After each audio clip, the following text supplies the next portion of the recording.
Welcome to classic Kerala PSC. അപ്പോൾ നമ്മൾ നോക്കാൻ പോകുന്നത് 10ാം ക്ലാസ് നിലവാരത്തിലുള്ള ഒരു ചോദ്യപേപ്പറിലെ മാത്സിലെ ചോദ്യങ്ങൾ എത്രയും പെട്ടെന്ന് വളരെ സെക്കൻഡുകൾക്കുള്ളിൽ ഓപ്ഷൻ നോക്കി ഉത്തരം എഴുതുന്ന സീരീസ് ആണ്. അപ്പോൾ ഇതുപോലത്തെ ഒരുപാട് ചോദ്യപേപ്പറുകൾ നമ്മൾ വളരെ പെട്ടെന്ന് മാത്സിലെ ചോദ്യങ്ങൾ ഉത്തരം ചെയ്യുന്ന ഒരു രീതിയിലുള്ള വീഡിയോസ് നമ്മൾ ഒരുപാട് ചെയ്തിട്ടുണ്ട്. അപ്പോൾ ആ വീഡിയോസെല്ലാം നമ്മളൊരു പ്ലേലിസ്റ്റ് കൊടുത്തിട്ടുണ്ട്. താല്പര്യം ഉണ്ടെങ്കിൽ ഈ വീഡിയോ കണ്ടതിന് ശേഷം ആ വീഡിയോസ് കൂടി കാണാൻ ശ്രമിക്കുക. ഓക്കെ, അപ്പോൾ നമുക്ക് ഒന്നാമത്തെ ചോദ്യം നോക്കാം. വിട്ടുപോയ അക്കം കണ്ടെത്തുക എന്നുള്ളതാണ് ചോദ്യം. 4, 10, 6, 13, 8 ഇനിയുള്ള സംഖ്യ ഏതായിരിക്കും? അപ്പോൾ ഇതിനകത്ത് നോക്കിക്കഴിഞ്ഞാൽ നമുക്ക് മനസ്സിലാവും. ഇതാ നോക്കിയേ, ഇവിടെ ഈ ഒരു ഓർഡറിലാണ് പോയേക്കുന്നത്. 4, 2, 6, 6, 2, 8. അപ്പോൾ 10, 3, 13. അടുത്ത നമ്പർ എത്ര വരും? 13 + 3 16 വരും. ഓക്കെ, കണ്ടോ? ഇത് രണ്ട് പാറ്റേൺ ആണ്. 4, 6, 8 എന്ന് പറയുന്ന ഒരു പാറ്റേണും 10, 13 അടുത്ത നമ്പർ എത്ര, അങ്ങനെ ഒരു പാറ്റേണും. അപ്പോൾ 4, 6, 8 ആണെങ്കിൽ 10, 13, 16 ആയിരിക്കും. ഓക്കെ, അടുത്ത ചോദ്യം ബോട്ട് മാസ് ആണ്. ബോട്ട് മാസ് നമ്മൾ ഒരുപാട് വട്ടം പറഞ്ഞിട്ടുള്ളതാണ്. എന്താണ് ആദ്യം ചെയ്യേണ്ടത്? ഡിവിഷൻ ആണ് ആദ്യം ചെയ്യേണ്ടത്. ഓക്കെ, ഡിവിഷനും മൾട്ടിപ്ലിക്കേഷനുമാണ് ആദ്യം ചെയ്യേണ്ടത്. സോ 50 മൈനസ് അതുപോലെ തന്നെ 15 ഡിവൈഡഡ് ബൈ 3. 15 ഡിവൈഡഡ് ബൈ 3ക്ക് വരെ ഞാൻ എത്ര എഴുതുന്നു? 5 എഴുതുന്നു. അപ്പോൾ ഇത്രയും സാധനത്തിന് വരെ 5 എഴുതി. ഓക്കെ, 5 × 10 + 27. ഞാൻ വേണമെങ്കിൽ ഒന്ന് ഇവിടെ മാറ്റി എഴുതാം. 50 - 5 × 10 + 27. ഇനി ഇത് ചെയ്യുമ്പോൾ 5 × 10 എത്ര? 50 ആണല്ലേ. അപ്പോൾ അത് മാത്രം ചെയ്തു. അപ്പോൾ എന്ത് വന്നു? 50 - 50 + 27 എന്ന് വന്നു. 50 - 50 0 ആയി പോകും. ബാക്കി ആൻസർ എത്ര? 27 ആണ് നമ്മുടെ ആൻസർ എന്ന് പറയുന്നത്. ഇവിടുത്തെ ആൻസർ 27 ആണ്. Then 5⁴ × 5�3 divided by 5�7. അപ്പോൾ ഒരേ സംഖ്യകളാണ് താഴെയെങ്കിൽ ഈ മൾട്ടിപ്ലിക്കേഷൻ ചെയ്യാൻ നേരത്ത് 5⁴ × 5�3 എന്ന് പറഞ്ഞു കഴിഞ്ഞാൽ നിങ്ങൾ എന്ത് ചെയ്യുക? 5⁴ + 3 ചെയ്യുക. മൾട്ടിപ്ലിക്കേഷൻ വരുമ്പോൾ ഈ പവറുകൾ രണ്ടും കൂടി കൂട്ടുക. അപ്പോൾ ഡിവൈഡഡ് ബൈ 5�7 ആണ്. ഈസ് ഈക്വൽ ടു 5⁴ 4 3 എത്ര? 7 ഡിവൈഡഡ് ബൈ 5⁴7. ഇനി മുകളിലും താഴെ ഒരേ സാധനം വരാൻ നേരത്ത് നിങ്ങൾ എന്ത് ചെയ്യുക? അതായത് മുകളിലും താഴെയും നിങ്ങൾക്ക് പവർ വരുമ്പോൾ മൾട്ടിപ്ലിക്കേഷൻ ആകുമ്പോൾ നിങ്ങൾ കൂട്ടണമെങ്കിൽ ഡിവിഷൻ ആണല്ലോ ഇത്. 5⁴ ഡിവൈഡഡ് ബൈ 5⁴7. ഡിവിഷൻ വരുമ്പോൾ നിങ്ങൾ കുറയ്ക്കണം. ഈസ് ഈക്വൽ ടു 5�0 വരും. അപ്പോൾ ഒന്നുകൂടി പറയാം, മൾട്ടിപ്ലിക്കേഷൻ വരുമ്പോൾ ഈ പവറുകൾ നിങ്ങൾ ആഡ് ചെയ്യണം. 4 3 7 5⁴7 കിട്ടി ബൈ 5⁻7. അപ്പോൾ മുകളിലും താഴെ 5⁻7 5⁻7 ആയതുകൊണ്ട് മേളിലും താഴെ ഒരേ നമ്പർ ആയതുകൊണ്ട് ഡിവൈഡ് ചെയ്യുമ്പോൾ 1 കിട്ടും. അതല്ലെങ്കിൽ നിങ്ങൾക്ക് എങ്ങനെ പറയാം? ഈ പവറിനെ ഈ പവറോട് കുറയ്ക്കാം. അപ്പോൾ 7 - 7 0. 5⁻0 എന്ന് പറഞ്ഞാൽ എത്രയാണ്? 1 ആണ്. ഏത് നമ്പറിനെ റേസ് ടു 0 എടുത്തു കഴിഞ്ഞാൽ എത്രയാണ്? 1 ആണ്. അപ്പോൾ ആ രീതിയിലേക്ക് ഇവിടുത്തെ ആൻസർ വരുന്നത് 1 ആണ്. ഇപ്പോൾ ഇത് മേളിലും താഴെ ഒരേ നമ്പർ ആയതുകൊണ്ട് വെട്ടിപ്പോയിട്ട് 1 എന്ന് പറഞ്ഞാലും മതി. ഓക്കെ, നെക്സ്റ്റ് ചോദ്യം നല്ല അടിപൊളി ചോദ്യമാണ്. ഇതൊക്കെ 7ാം ക്ലാസ്സിലാണ്. ഈ മൂന്ന് ചോദ്യങ്ങൾ നിങ്ങൾക്ക് 7ാം ക്ലാസ്സിലെ SCERT ടെക്സ്റ്റ് ബുക്ക് എടുത്തു നോക്കിയാൽ കാണാൻ പറ്റുന്നത്. ഇപ്പോഴത്തെ ടെക്സ്റ്റ് മാറിയിട്ടുണ്ട്. പഴയ 7ാം ക്ലാസ്സിലെ SCERT ടെക്സ്റ്റ് ബുക്കിനകത്തുള്ള കൃത്യംഗങ്ങൾ എന്ന് പറയുന്ന പാഠത്തിൽ കൊടുത്തിട്ടുള്ള ചോദ്യങ്ങളാണ് ഈ 3 ചോദ്യങ്ങൾ. അപ്പോൾ ഉറപ്പായിട്ടും ടെക്സ്റ്റിൽ നിന്ന് അതുപോലെ എടുത്ത് ചോദിച്ചേക്കുവാണ്. ഇത് അടുത്ത ചോദ്യം. 2⁻10 എത്ര കൂട്ടിയാൽ 2⁻11 കിട്ടും? നല്ല ചോദ്യമാണ്.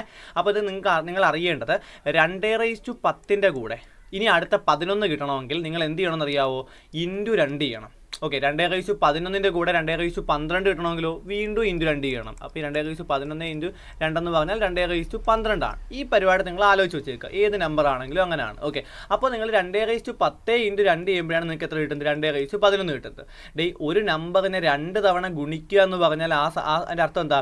ആ സംഖ്യ 2 തവണ കൂട്ടാനല്ലേ. 2 തവണ കൂട്ടുന്നതിന് പകരമാണ് നമ്മൾ 2 കൊണ്ട് ഗുണിക്കുന്നത്. അപ്പോൾ 2⁻10 + 2⁻10 എത്ര തന്നെ ആയിരിക്കും? 2⁻11 ആയിരിക്കും. ചോദ്യം എന്താ? 2⁻10 എത്ര കൂട്ടിയാൽ 2⁻11 കിട്ടും? 2⁻10 2⁻10 തന്നെ കൂട്ടുമ്പോഴാണ് നമുക്ക് എന്ത് കിട്ടുന്നത്? 2⁻11 കിട്ടുന്നത്. ഓക്കെ, അതായത് 2⁻10 × 2 ആണ് 2⁻11 എന്ന് പറയുന്നത്. അപ്പോൾ 2 തവണ ആഡ് ചെയ്യുമ്പോഴാണ് 2⁻11 കിട്ടുന്നത്. അതുകൊണ്ടാണ് ഉത്തരം വരുന്നത്. ഓക്കെ, നെക്സ്റ്റ് ചോദ്യം നോക്കിയേ. 3x 729 ആയാൽ 3x - 1 എത്ര? 7ാം ക്ലാസ്സിലെ ടെക്സ്റ്റിലുള്ള ചോദ്യമാണ്. അത് വളരെ എളുപ്പമാണ്. എക്സിൻ്റെ വിലയൊന്നും കണ്ടുപിടിക്കേണ്ട. 3x എന്ന് പറയുന്നത് 729 ആണെങ്കിൽ നിങ്ങൾക്കറിയാം x - 1 എന്ന് പറഞ്ഞാൽ ഇവിടെ ഏത് നമ്പറും ആയിക്കോട്ടെ, x - 1 എന്നാണ് നിങ്ങളടുത്ത് ചോദിക്കുന്നതെങ്കിൽ നിങ്ങൾ എന്ത് ചെയ്യുക? തന്നിരിക്കുന്ന സംഖ്യയെ ഈ സംഖ്യ കൊണ്ട് ഡിവൈഡ് ചെയ്യുക 3. x + 1 ആയിരുന്നെങ്കിൽ തന്നിരിക്കുന്ന സംഖ്യയെ ഈ സംഖ്യ കൊണ്ട് ഗുണിക്കേണ്ടി വന്നേനെ. സോ ഇവിടുത്തെ ആൻസർ എന്ന് പറയുന്നത് 729 ഡിവൈഡഡ് ബൈ 3 ആണ്. 729 / 3. അപ്പോൾ എത്ര കിട്ടും? 2 3 6 വരും 1 2 തുടങ്ങുന്ന ഒരു ഉത്തരവേ ഉള്ളൂ. ബാക്കി ചെയ്യാൻ നിൽക്കേണ്ട. നിങ്ങൾക്ക് എത്ര കിട്ടും? 243 കിട്ടും. നമ്മൾ ഓപ്ഷനിൽ നോക്കി ഉത്തരം എഴുതുന്നൊരു പരിപാടി ചെയ്യാൻ വേണം. നിങ്ങൾക്ക് വേണമെങ്കിൽ ഡിവൈഡ് ചെയ്ത് നോക്കാം. 243 തന്നെ ആയിരിക്കും ഉത്തരം. ഓക്കെ, അപ്പോൾ ഒന്നുകൂടി ഓർക്കുക. 3x 729 ആണെങ്കിൽ 3x - 1 കണ്ടുപിടിക്കാൻ 3 കൊണ്ട് ഡിവൈഡ് ചെയ്യുക. x + 1 കണ്ടുപിടിക്കാൻ 3 കൊണ്ട് മൾട്ടിപ്ലൈ ചെയ്യുക. ഇനി 4 എന്ന് പറഞ്ഞാൽ തന്നിരുന്നെങ്കിൽ 4 കൊണ്ട് ഡിവൈഡ് മൾട്ടിപ്ലിക്കേഷൻ ചെയ്യേണ്ടി വന്നേനെ. ഓക്കെ, അടുത്ത ചോദ്യം നല്ല എളുപ്പമുള്ള ചോദ്യമാണ്, സ്ഥിരമായിട്ട് ചോദിക്കുന്ന ഒരു ചോദ്യമാണ്. A:B എന്ന് പറയുന്നത് A:B എഴുതണ്ട, നോക്കി. A:B എന്ന് പറയുന്നത് 2:5 ആണ്. ഇനി B:C എന്ന് പറയുന്നത് 4:3 ആണ്. അങ്ങനെയാണെങ്കിൽ A:B:C എത്ര? അപ്പോൾ നിങ്ങൾ ചെയ്യേണ്ടത് ഈ 5 ഉണ്ടല്ലോ, ഈ രണ്ടാമത് കിടക്കുന്ന 5നെ തന്നെ നിങ്ങളിതാ അപ്പുറത്തൂടെ എഴുതുക. ഈ 5നെ തന്നെ നിങ്ങൾ ഇവിടെ എഴുതുക. ഈ 4 ഉണ്ടല്ലോ, ഈ 4നെ തന്നെ നിങ്ങൾ ഇവിടെ എഴുതുക. ഓക്കെ, പരിപാടി കഴിഞ്ഞു. ഇനി നിങ്ങൾ ചെയ്യേണ്ടത് ഗുണിച്ച് നിങ്ങൾ താഴോട്ട് എഴുതിയാൽ മതി. 2 × 4 എത്ര? 8 5 × 4 എത്ര? 20 5 × 3 എത്ര? 15. പരിപാടി കഴിഞ്ഞു. ഇതാണ് ആൻസർ. ഓക്കെ, അപ്പം നിങ്ങൾ ഈ സാധനം ഇതുപോലെ 2:5, ആ 5ൻ്റെ അവിടെ തുടങ്ങി 4:3. കാരണം എന്താ? A:B:C ആണല്ലോ. A ഇവിടെ എഴുതി, B ഇവിടെ എഴുതി. അടുത്തതിൽ ബിയിലാണ് തുടങ്ങേണ്ടത്. അപ്പോൾ B ഇവിടെ എഴുതി, C ഇവിടെ എഴുതി. എന്നിട്ട് ഈ നമ്പർ ഒന്നുകൂടി ഇപ്പുറത്തും ഈ നമ്പർ ഒന്നുകൂടി ഇപ്പുറത്തും എടുത്തിട്ട് ഗുണിച്ചങ്ങ് എഴുതിയാൽ പരിപാടി കഴിഞ്ഞു. നോക്കിയേ, നെക്സ്റ്റ് ചോദ്യം എന്ന് പറയുന്നത് ചിത്രത്തിലെ രൂപത്തിൻ്റെ പരപ്പളവ് എത്ര? സിമ്പിൾ ക്വസ്റ്റ്യൻ ആണ്. നിങ്ങൾക്ക് ഇതിനെ 2 ചതുരമാക്കി മാറ്റിയാൽ മാത്രം മതി. എങ്ങനെ വേണമെങ്കിലും ചതുരമാക്കാം. അത് നോക്കിയേ, ഞാനിപ്പോൾ ചതുരമാക്കുന്നത് ഇവിടെ നിന്ന് ഇങ്ങനെ ഒരു വര വരച്ച് കഴിഞ്ഞാൽ 2 ചതുരമായി. ഇത് ഒന്നാമത്തെ ചതുരം, ഇത് രണ്ടാമത്തെ ചതുരം. ഇപ്പോൾ ഇവിടെ നിന്ന് ഇങ്ങനെ വര വരച്ചാലും മതിയായിരുന്നു. ഓക്കെ, എങ്ങനെയൊക്കെ ഇഷ്ടമുള്ള കണക്ക് വരയ്ക്കും. 6ാം ക്ലാസ്സിലെ ടെക്സ്റ്റിലെ ചോദ്യമാണ് ഇത്. നിങ്ങൾക്ക് അല്ലാതെ തന്നെ എളുപ്പത്തിൽ കണ്ടുപിടിക്കാം. നോക്കിയേ, ഇവിടെ നിന്ന് ഇവിടെ വരെ നീളം 6, ഇവിടെ നിന്ന് ഇവിടെ വരെ നീളം 2. ചതുരത്തിൻ്റെ പരപ്പളവ് കണ്ടുപിടിക്കുന്ന ഇക്വേഷൻ നീളം ഗുണം വീതിയാണ്. അപ്പോൾ 6 × 2 എത്ര കിട്ടും? 12 സെൻറ്റിമീറ്റർ സ്ക്വയർ കിട്ടും. ഇനി ഇവിടെ നിന്ന് മൊത്തമുള്ള ദൂരം എന്ന് പറയുന്നത് എത്രയാണ്? 10 സെൻറ്റിമീറ്റർ ആണ്. അങ്ങനെയാണെങ്കിൽ ഇവിടെ നിന്ന് ഇവിടെ വരെയുള്ള ദൂരം മാത്രമാണെങ്കിലോ മൊത്തം 10 ആണ്, ഇത്ര 2 ആണ്. ആ 2 കുറച്ച് കഴിഞ്ഞാൽ ബാക്കി എത്ര? 8 സെൻറ്റിമീറ്റർ കിട്ടും. ഓക്കെ, അപ്പോൾ അവിടുത്തെ പരപ്പളവ് എന്ന് പറയുന്നത് നീളം ഗുണം വീതി ചെയ്യുമ്പോൾ 8 × 3 24 കിട്ടും. ആ 24ഉം ഈ 12 കൂട്ടിയാൽ നമ്മുടെ ആൻസറായി. 24ഉം 12 എത്ര? 36 സെൻറ്റിമീറ്റർ സ്ക്വയർ. ഓക്കെ, അടുത്ത ചോദ്യം 35, 28, x 42, 32 ഇവയുടെ ശരാശരി 36 ആയാൽ എക്സിൻ്റെ വില എത്ര? നല്ല ചോദ്യമാണ്. നമുക്ക് ആദ്യം ശരാശരി എന്ന് പറയുന്ന സാധനമേ അറിഞ്ഞുകൂടാത്ത, ഇക്വേഷൻ ഒന്നും അറിഞ്ഞുകൂടാത്ത ഒരാൾക്ക് ഇക്വേഷൻ എന്ന് പറയുന്ന പരിപാടി ഇല്ലാതെ നമുക്ക് ഉത്തരം ചെയ്യാം. പിന്നെ ഇക്വേഷൻ വെച്ചിട്ട് നമുക്കൊന്ന് ഉത്തരം ചെയ്യാം. അത് നോക്കിയേ, ഞാൻ എഴുതി ഈ നമ്പേഴ്സ് എല്ലാം ഒന്ന് എഴുതി. 35, 28, പിന്നെ എക്സ് ഉണ്ട്, പിന്നെ ആരുണ്ട്? 42 ഉണ്ട്, 32 ഉണ്ട്. ഇവരെ എല്ലാവരെയും എനിക്ക് എത്രയാക്കണമെന്ന് അറിയാവോ? ഇവരെ എല്ലാവരെയും എനിക്ക് 36 നമ്മുടെ ശരാശരിയിലോട്ട് കൊണ്ടുവരണം. 36 ആക്കണം. ഇവനെ 36 ആക്കണമെങ്കിൽ എന്ത് ചെയ്യണം? 1 കൊണ്ട് കൂട്ടണം അല്ലേ? 1 കൊണ്ട് കൂട്ടണം. 28നെ 36 ആക്കണമെങ്കിലോ 8 കൂട്ടണം. ഇനി എക്സിനെ 36 ആണെന്ന് ഞാനങ്ങ് വിചാരിച്ചു. ഓക്കെ, ഇനി 42നെ കൂട്ടണം. 42നെ 36 ആക്കണമെങ്കിൽ എന്ത് ചെയ്യണം? 6 കൊണ്ട് കുറയ്ക്കണം. 32നെ 36 ആക്കണമെങ്കിലോ ഇവിടെ 4 കൂട്ടണം. താഴത്തെ 36 എഴുതിയാലും കുഴപ്പമില്ല, മുകളിലത്തെ ആൾക്കാരാണ് വേണ്ടത്. 1, 8, -6 + 4. നിങ്ങൾ ഇനി ഇതെല്ലാം കൂടെ ചെയ്തു നോക്കുക. അതായത് കൂട്ടി നോക്കുക. 8 1 എത്ര? 9, 9 4 എത്ര? 13, 13ന് 6 കുറച്ചാൽ എത്ര കിട്ടും? 7 കിട്ടും. 7 അല്ലേ? +7 അല്ലേ കിട്ടിയത്? നിങ്ങൾക്ക് +7 കിട്ടിയാൽ നിങ്ങൾ എന്ത് ചെയ്യുക? ഈ 36ൻ്റെ കൂടെ ഈ +7 കൂട്ടുക. നമുക്ക് എക്സ് ആണല്ലോ വേണ്ടത്. ഈ 36ൻ്റെ കൂടെ +7 കൂട്ടുക. അതായത് നമ്മുടെ ശരാശരി എന്ന് പറയുന്ന 36ൻ്റെ കൂടെ +7 കൂട്ടുക. സോ ആൻസർ എത്ര ആയിരിക്കും? 43 ആയിരിക്കും. ഓക്കെ, ഇനി നിങ്ങൾക്ക് -7 ആയിരുന്നു വന്നിരുന്നെങ്കിലോ ശരാശരിയായി 36ൽ നിന്ന് 7 കുറയ്ക്കുക. ഇനി നിങ്ങൾക്ക് നമ്മുടെ ശരാശരിയുടെ ഇക്വേഷൻ വെച്ചിട്ട് ചെയ്യുവാണെങ്കിൽ, ശരാശരിയുടെ ഇക്വേഷൻ വെച്ചിട്ടൊന്ന് ചെയ്ത് നോക്കാം. ശരാശരിയുടെ ഇക്വേഷൻ വെച്ചിട്ട് ചെയ്യുകയാണെങ്കിൽ നിങ്ങൾ എന്ത് ചെയ്യുക? 36നെ മൊത്തം എണ്ണം കൊണ്ട് ഗുണിക്കുക. ഇവിടെ 36നെ 1, 2, 3, 4, 5 പേരുണ്ട്. സോ 36നെ എത്ര കൊണ്ട് ഗുണിക്കുക? 5 കൊണ്ട് ഗുണിക്കുക. അപ്പോൾ എത്ര കിട്ടുമെന്ന് അറിയാമോ? 180 കിട്ടും. നിങ്ങൾ ചെയ്ത് നോക്കിയാൽ മതി. 150, 30, 180 കിട്ടും. ഇനി നിങ്ങൾ എന്ത് ചെയ്യുക?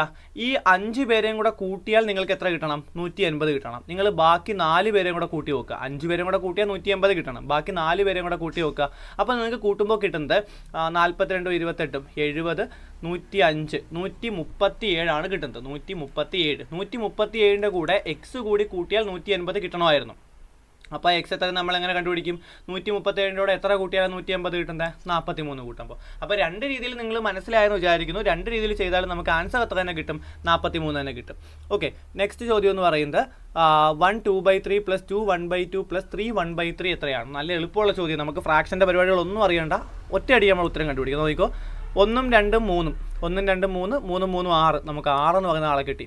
ഇനി നോക്കി, 2/3 1/3 ഒരേ ഡിനോമിനേറ്റർ ആണല്ലോ, ഒരേ ഛേദമാണല്ലോ, താഴെ കിടക്കുന്ന ആൾ സെയിം ആണല്ലോ. അവരെ മാത്രം കൂട്ടാൻ പോവുകയാണേ. 2/3 + 1/3. ഛേദം തുല്യമാണെങ്കിൽ ആ ഛേദം തന്നെ എടുക്കുക. താഴത്തെ ആളെ അതുപോലെ ഇടുക. 2 + 1 എത്ര? 3. അപ്പോൾ മുകളിലത്തെ ആൾക്കാരെ കൂട്ടുക, താഴത്തെ ആൾ അതുപോലെ ഇടുക. 3/3 എത്ര? എല്ലാവർക്കും അറിയാം. 3ൽ എത്ര 3 ഉണ്ട്? ഒരു 3 ഉണ്ട്. സോ ആൻസർ 1 ആണ്. അപ്പോൾ 6ൻ്റെ കൂടെ എത്ര കിട്ടി? 1 കൂടെ കിട്ടി. അപ്പോൾ എവനെ കൂട്ടി, എവനെ ഫുള്ള് കൂട്ടി, ഈ 2ഉം കൂട്ടി. ഇനി ബാക്കിയുള്ളത് 1/2 മാത്രമാണ് അല്ലേ? അപ്പോൾ 6 + 1 + 1/2 6 7 7 വരെയും കൂടെ കൂട്ടിയാൽ 7.5 നമ്മുടെ ഉത്തരം. ഓക്കെ, അപ്പോൾ ഇനി അടുത്ത ചോദ്യം ഒറ്റയാനെ കണ്ടെത്തുക. 29, 39, 49, 69. ഇതിനകത്ത് 29 എന്ന് പറഞ്ഞാൽ 39 എന്ന് പറഞ്ഞാൽ 13 × 3 ആണ്. 49 എന്ന് പറഞ്ഞാൽ 7 × 7 ആണ്. 69 എന്ന് പറഞ്ഞാൽ 23 × 3 ആണ്. 29നെ മാത്രം നമുക്ക് രണ്ട് സംഖ്യകളുടെ മൾട്ടിപ്ലിക്കേഷൻ ആയിട്ട് എഴുതാൻ പറ്റത്തില്ല, 1 × 29 അല്ലാതെ. എന്ന് വെച്ച് കഴിഞ്ഞാൽ അവൻ ആരാണ്? ഒരു അഭാജ്യ സംഖ്യയാണ്. ഓക്കെ, അഭാജ്യ സംഖ്യ ആയതുകൊണ്ട് ഉത്തരം ഓപ്ഷൻ സി ആണ്. അവന് മാത്രമാണ് അഭാജ്യ സംഖ്യ. നെക്സ്റ്റ് ചോദ്യം, ഒരു വരിയിൽ ജോണി മുന്നിൽ നിന്നും 9-മതും പിന്നിൽ നിന്നും 8-മതുമായാൽ ആ വരിയിൽ ആകെ എത്ര പേരുണ്ട്? അപ്പോൾ നിങ്ങൾ എന്ത് ചെയ്യുക? പലപ്പോഴും പറഞ്ഞിട്ടുള്ള ചോദ്യമാണ്. ഈ 9ഉം 8ഉം കൂടെ കൂട്ടുക. 9ഉം 8ഉം കൂടെ കൂട്ടിയാൽ 17. 17ൽ നിന്ന് 1 കുറയ്ക്കുക. ഉത്തരം എത്ര? 16. ഓക്കെ, അടുത്ത ചോദ്യം, ഒരാൾ എയിൽ നിന്ന് എ എന്ന് പറയുന്ന സ്ഥലത്ത് നിന്ന് 25 മീറ്റർ മുന്നോട്ട് നടന്ന് ബിയിലെത്തി. അപ്പം നമുക്ക് പറയാം എവനാണ് എ എന്ന് പറയാം. എയിൽ നിന്ന് എങ്ങോട്ട് പോയി? 25 മീറ്റർ മുന്നോട്ട് പോയി. അപ്പോൾ എവിടെ എത്തി? ബിയിലെത്തി. ഇനി ഇതാ നോക്കി, ഇങ്ങോട്ടാണ് ആരോ കൊടുക്കണ്ടേ. ഇതാ നോക്കി, ബിയിൽ നിന്ന് ഇടത്തോട്ട് 10 മീറ്റർ നടന്നു. അപ്പോൾ ഇടത്തോട്ട് എന്ന് പറയുമ്പോൾ ഇനി ഈ ആരോയിലോട്ട് നോക്കി, ആരോടെ ഇടത്തെന്ന് പറയുമ്പോൾ മേളിലോട്ട് വരും. ഓക്കെ, അപ്പോൾ അങ്ങനെ പോയപ്പോൾ സിയിലെത്തി. ഓക്കെ, ഇത് എത്ര? 10 മീറ്റർ. ഇനി സിയിൽ നിന്ന് എങ്ങോട്ട് പോയി? സിയിൽ നിന്ന് വലത്തോട്ട് പോയി. വലത്തോട്ട് 20 മീറ്റർ പോയേ. 20 മീറ്റർ പോയി ഇങ്ങോട്ടാണ് ആരാ? 20 മീറ്റർ നടന്ന് ഡിയിലെത്തി. ഡിയിൽ നിന്ന് വീണ്ടും 10 മീറ്റർ വലത്തോട്ട് നടന്നു. 10 മീറ്റർ ആകുമ്പോൾ നേരത്തെ എടുത്ത് അതേ ദൂരം എടുക്കണം കേട്ടോ, 10 മീറ്റർ. ഓക്കെ, അങ്ങനെയാണെങ്കിൽ എയിൽ നിന്ന് എത്ര അകലത്തിലാണ്? സിമ്പിളാണ്, പടം വരച്ച് കഴിഞ്ഞാൽ ഈ പരിപാടി അപ്പോഴേ തീർന്നു. കണ്ടോ, 25 കൊണ്ട് ഈ നീളം എത്ര? മേലോട്ട് നോക്കി അറിയാം അല്ലേ? 25 കൊണ്ട് 20 കൊണ്ട് 25 20 എത്ര? 45 മീറ്റർ ആണ് ആകെ ദൂരം. സോ 45 ആണ് ആൻസർ. മനസ്സിലായെന്ന് വിശ്വസിക്കുന്നു. അപ്പോൾ അടുത്ത ചോദ്യം നോക്കാം. 2020 ഫെബ്രുവരി 1-ാം തീയതി ശനിയാഴ്ചയാൽ 2020 മാർച്ച് 1-ാം തീയതി ഏത് ദിവസമാണ്? എളുപ്പമാണ്. ഈ 1-ാം തീയതി കഴിഞ്ഞാൽ 2020 ഫെബ്രുവരിയിൽ ഇനി എത്ര ദിവസമുണ്ട്? 2020 24ൻ്റെ ഗുണിതമായതുകൊണ്ട് ഇതാരാണ്? ലീപ്പ് ഇയർ ആണ്, അധിവർഷമാണ്. സോ ഫെബ്രുവരിയിൽ മൊത്തം 29 ദിവസം കാണും. 1-ാം തീയതി എടുത്ത് കളഞ്ഞു കഴിഞ്ഞാൽ പിന്നെ 28 ദിവസമുണ്ട്. മാർച്ച് 1 കൂടി എടുക്കാം. മാർച്ച് 1 കൂടി ആകുമ്പോൾ എത്ര ദിവസമായി? ഈ മാർച്ചിലെ 1-ാമത്തെ ദിവസം കൂടെ കൂട്ടുമ്പോൾ 29 ദിവസം. ഈ 29നെ നിങ്ങൾ 7 കൊണ്ട് ഡിവൈഡ് ചെയ്യുക. 4 7 28. ശിഷ്ടം എത്ര കിട്ടി? ശിഷ്ടം മാത്രം മതി നമുക്ക്. ശിഷ്ടം 1 കിട്ടി അല്ലേ? ശിഷ്ടം 1 കിട്ടുമെന്ന് വെച്ചാൽ അതിൻ്റെ അർത്ഥം എന്നറിയാവോ? ശനി കഴിഞ്ഞ് തൊട്ട് അടുത്ത ദിവസം. 1 ആണെങ്കിൽ തൊട്ട് അടുത്ത ദിവസം, 2 ആണെങ്കിൽ രണ്ടാമത്തെ ദിവസം. ശനി കഴിഞ്ഞ് അടുത്ത ദിവസം എത്ര? ഞായർ. സോ ഇവിടുത്തെ ആൻസർ എന്ന് പറയുന്നത് ഞായറാണ്. ഓക്കെ, അടുത്ത ചോദ്യം, എയും ബിയും ഒറ്റ സംഖ്യ ആയാൽ താഴെ പറയുന്നവയിൽ ഇരട്ട സംഖ്യയാകുന്നത് ഏത്? അപ്പോൾ നിങ്ങൾക്ക് ഒറ്റയടിക്ക് മനസ്സിലാവും. എന്നാൽ പോലും ഞാൻ 2 ഒറ്റ സംഖ്യകളെ എക്സാമ്പിൾ എടുത്തിട്ട് പറഞ്ഞുതരാം. ഞാനിവിടെ 2 ഒറ്റ സംഖ്യകൾ എടുത്ത് 3ഉം 5ഉം. ഇനി ഓരോന്ന് ഓപ്ഷന് നോക്കി ഓരോന്നും ചെയ്യാൻ പോവുകയാണേ. എ × ബി 3 × 5 എത്ര? 15. ഒറ്റ സംഖ്യയാണോ? അല്ല, ഇരട്ട സംഖ്യയാണോ? അല്ല. അപ്പോൾ ഇത് തെറ്റി. ഇനി എ + ബി + 1. എക്ക് 3ഉം ബിക്ക് 5ഉം ആണ്. 3 + 5 8. 8 1 9. അതും ഒറ്റ സംഖ്യ. നമുക്ക് ഇരട്ട സംഖ്യയാണ് വേണ്ടത്. A × B 3 × 5 15. 15 2 17. അതും ഒറ്റ സംഖ്യയാണ്, പോരാ.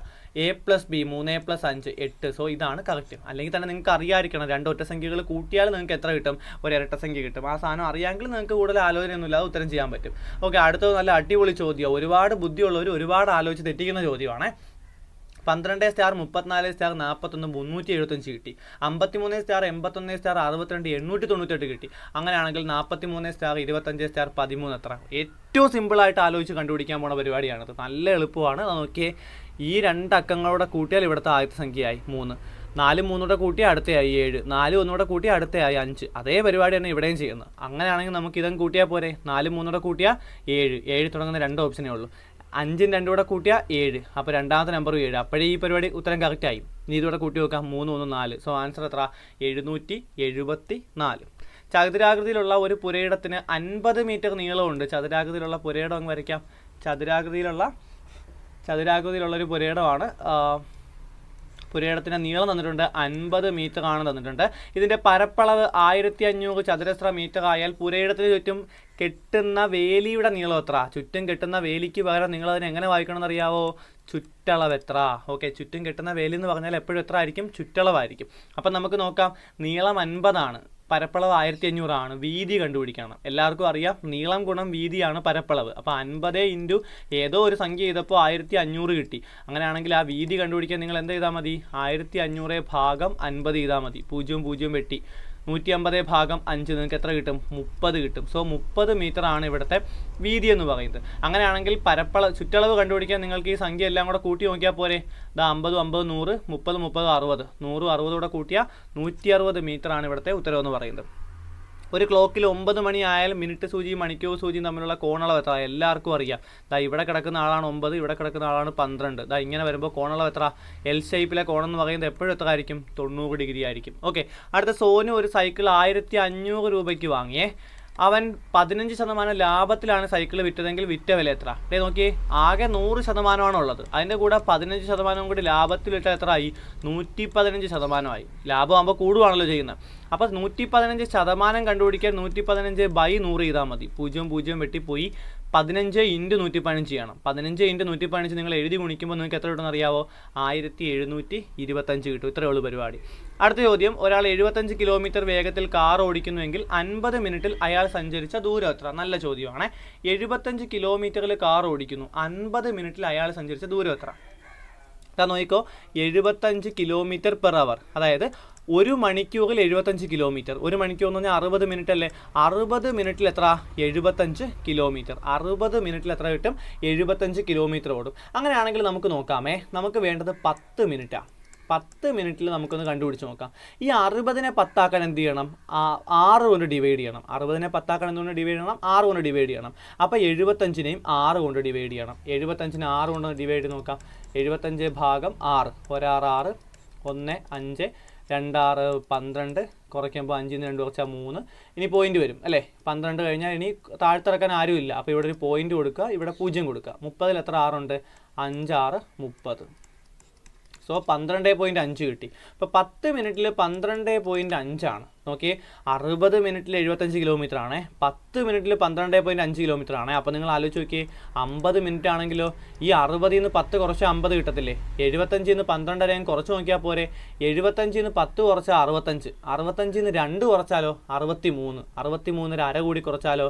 62.5. സോ 75ൽ നിന്ന് 12 കുറച്ചാൽ 62.5 കിട്ടും. 62.5 കിലോമീറ്റർ ആണ് ഇവിടുത്തെ ഉത്തരവ് എന്ന് പറയുന്നത്. അടുത്തത് നല്ല സിമ്പിൾ ഒരു ചോദ്യം. നാഗ്പൂർ എന്ന് പറയുന്നത് എവനായിക്കഴിഞ്ഞാൽ ഈ സാധനം എന്താവുമെന്ന് ചോദിച്ചിരിക്കുന്നത്. നല്ല ചോദ്യമാണ്. ഈ സാധനം എന്നത് ഏത് നഗരത്തെ പ്രതിനിധീകരിക്കുന്നുള്ളതാണ്. ഈ സാധനത്തിൽ ഒരു അബദ്ധം പറ്റും, അത് ഞാൻ പറഞ്ഞുതരാം. നോക്കി, N കഴിഞ്ഞ് തൊട്ട് അടുത്ത അക്ഷരമാണ് O, A കഴിഞ്ഞ് അടുത്ത അക്ഷരം B, G കഴിഞ്ഞ് H, P Q U V R S ഇങ്ങനെയാണ് വന്നേക്കുന്നത്. അപ്പോൾ ഇത് കണ്ടിട്ട് നേരെ M കഴിഞ്ഞ് തൊട്ട് അടുത്ത അക്ഷരം ഏത് അങ്ങനെയല്ല നോക്കേണ്ടത്.